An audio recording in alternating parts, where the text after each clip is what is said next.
শুভেচ্ছা সবাইকে। আশা করি সবাই ভালো আছেন। আপনারা নিশ্চয়ই দেখেছেন যে চিন্ময় কৃষ্ণ দাসের পক্ষে কোনো আইনজীবী পাওয়া যায়নি, এরকম একটা নিউজ প্রচার করা হয়েছে। কিন্তু এর নেপথ্যে কি ছিল সেটাও নিশ্চয়ই আপনারা আরেকজন আইনজীবীর বক্তব্য শুনেছেন, যখন আইনজীবী বলেছিলেন যে কেউ যদি চিন্ময় কৃষ্ণ দাসের পক্ষে কোনো উকিল যদি ওকালতনামা দেয় তাহলে ওনারা তাকে গণপিটুনি দিবেন। এই বিষয়টা নিশ্চয়ই শুনেছিলেন। তো কি মনে হয়, এই যে একজন আইনজীবী হয়ে উনি গণপিটুনি দিবেন বলতেছেন, উনি কি আইনের লঙ্ঘন করতেছেন না?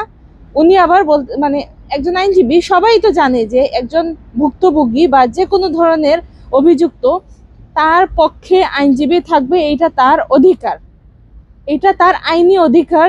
সে একজন বাংলাদেশের নাগরিক, তার এইটা অধিকার তার পক্ষে আইনজীবী রাখা, নিয়োগ দেয়া। কিন্তু তাকে হুমকি দেওয়া হচ্ছে যে তার পক্ষে কোনো আইনজীবী যদি থাকে বা কোনো আইনজীবী যদি ওকালতনামা দেয় তাহলে তাদেরকে গণপিটুনি দেয়া হবে। আপনার কি মনে হয়, কেন বাংলাদেশে আইনজীবী থেকে শুরু করে সবাই এই গণপিটুনি দেওয়ার সংস্কৃতি শুরু করে দিছে কেন? কারণ তাদেরকে তো আমার আইনজীবী মনে হয় না, অনেকে তাদেরকে আইনজীবী বলতেছে। যারা আমি তো দেখলাম যে এই যে জামাতের আইনজীবী, এরা তো জামাত বিএনপির প্রোডাক্টই। তো তারা যে কথাগুলো বলতেছে যে চিন্ময় কৃষ্ণের পক্ষে যারা দাঁড়াইবে তাদেরকে গণপিটুনি দেওয়া হবে, এবং সবচেয়ে বড় কথা হচ্ছে স্বাধীন বাংলাদেশে মনে হয় এর আগে কখনো ঘটে নাই এতগুলা আইনজীবীর বিরুদ্ধে তারা মামলা দিয়ে দিছে। অর্থাৎ চিন্ময় কৃষ্ণ যাতে কোনোভাবে মুক্তি না পায়, চিন্ময় কৃষ্ণর পক্ষে যাতে কেউ না দাঁড়াতে পারে, সেজন্য একেবারে সব আইনজীবীকে তারা কি করে দিছে, আইনজীবীর বিরুদ্ধে তারা মামলা দিয়ে দিছে। অথচ আমরা দেখলাম যে কারণে তাদেরকে মামলা দিয়েছে, যে লোকটা, যে আলিফ, সে ছিল আরেকটা ভয়ঙ্কর একটা সাম্প্রদায়িক লোক, যে সব বলতো, হিন্দুদেরকে মালাউন বলে ডাকতো, সে বলতো যে হিন্দুদের মায়ের উপর কোনো ঔষধ নাই, এইগুলা বলতো। সেই লোকটা কিন্তু আদালত চত্বরে বা কোথাও কিন্তু হয় নাই, বা তাকে কিন্তু হত্যা আদালত চত্বরে করা হয়নি। মেথরপট্টি নামে একটা জায়গাতে তারা করছে, সেটা আধা কিলোমিটার বা 1 কিলোমিটার দূরে। অর্থাৎ, এবং সেখানে আমরা দেখলাম যে ভিডিও ফুটেজ আমরা দেখলাম যে 5, 7 বা 10 জন সাধারণ মানুষ মিলে, সেটাও আবার ওই যে হিন্দুদের ঘেরুয়া পোশাক টোশাক বা ধর্মীয় পোশাক টোশাক না, সাধারণ মানুষ, এগুলা কারা কেউ জানে না। তাহলে তো এখানে তো মানে এই আইনজীবীদের বিরুদ্ধে কেন মামলা করা হবে? তারপর দেখলাম এখানে এই যে চট্টগ্রাম বিশ্ববিদ্যালয়ের যে সংস্কৃত বিভাগের অধ্যাপক কুশল বরণ চক্রবর্তী, তার নামে মামলা দেওয়া হয়েছে। মানে মূল উদ্দেশ্য হচ্ছে যে কোনোভাবে যাতে কোনো আইনজীবী বা কোনোভাবে যেন হিন্দুরা যাতে দাঁড়াতে না পারে। তো আমরা দেখলাম যে বাংলাদেশের সংবাদ মাধ্যমে এই জিনিসটা ভালো করে প্রচার করা হয়েছে যে শুনানির জন্য চিন্ময় কৃষ্ণের পক্ষে কেউ কোনো আইনজীবী দাঁড়ায়নি।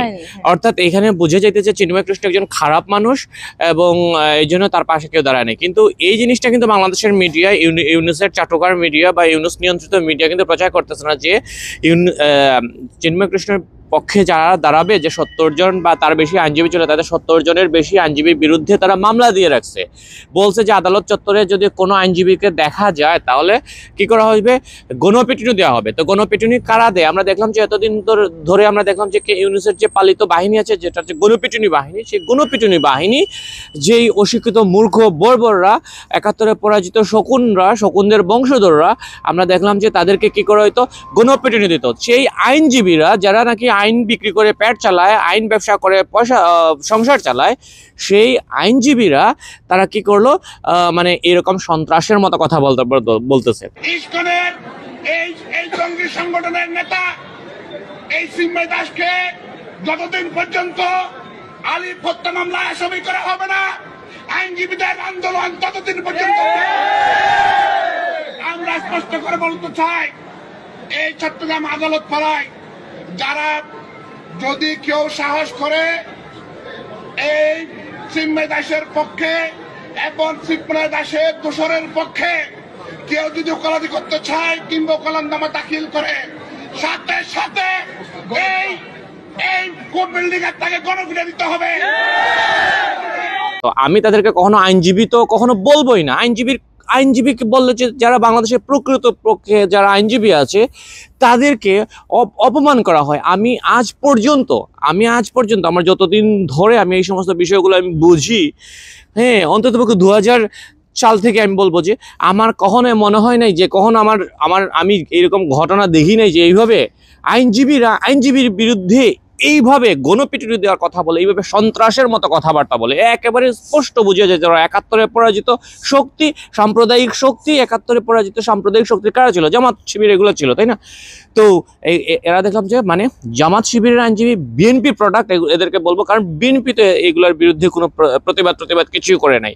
অর্থাৎ তারা কি করছে যে খালি মাঠ সৃষ্টি করবে এবং সেই খালি মাঠে তারা গোল দিবে। অর্থাৎ যদি আইনজীবীরা দাঁড়ায়, আমরা যতটুকু জানতাম সরকার নিজেই এইটাতে বিরক্ত বা বিব্রত, সরকার নিজেই এই চিন্ময় কৃষ্ণ ঘটনাতে বিরক্ত বা বিব্রত। তারা রবি সোমবার নাগাদ তাকে মুক্তি দেওয়ার প্ল্যান করছিল ইউনূস বাহিনী, কিন্তু কি করছে তারা এই যে সকল আইনজীবীকে তারা কি করছে সরিয়ে দিয়েছে, মামলা দিয়ে সরিয়ে দিয়েছে, এবং যার কারণে কেউ দাঁড়াতে পারে না। এখন খোলা ময়দানে কি করছে শুনানি দিয়েছে 2রা জানুয়ারি। অর্থাৎ এই দিনগুলো তাকে যে জেলে রাখবে, এই জেলে রাখার পরিকল্পনার কারণেই, এই জেলে রাখার যে দুরভিসন্ধি, এইটা বাস্তবায়ন করার জন্য কিন্তু সব আইনজীবীর বিরুদ্ধে মামলা দিয়ে দিছে।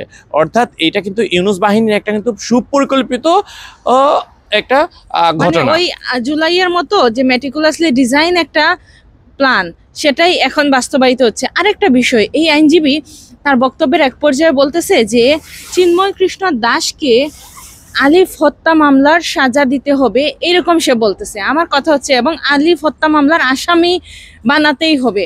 যতক্ষণ পর্যন্ত আলিফ হত্যা মামলার আসামি চিন্ময় কৃষ্ণকে বানানো না হবে, ততক্ষণ পর্যন্ত তারা তাদের আন্দোলন চালিয়েই যাবে। আমার কথা হচ্ছে, চিন্ময় কৃষ্ণ দাসকে গ্রেফতার করা হয়েছে পতাকা অবমাননার রাষ্ট্রদ্রোহ মামলায়, রাইট?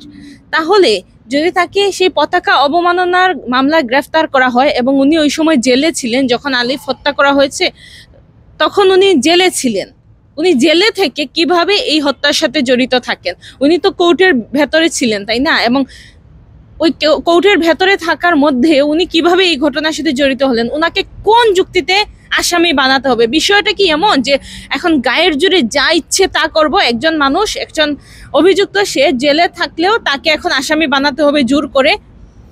মানে এই জিনিসটা তো পুরো হচ্ছে গিয়ে বাংলাদেশে গায়ের জোরে চলতেছে। হ্যাঁ, গায়ের জোরে তো মানে আইন টাইন। এই জন্য তো আমি এগুলোর প্রতি আমার কোনো নাই যে চিন্ময় কৃষ্ণকে মুক্তি দেওয়া হবে বা এগুলো। আমার এই আদালতের প্রতি, আইনের প্রতি আমার কোনো ধরনের কোনো শ্রদ্ধা নাই, কিছু নাই।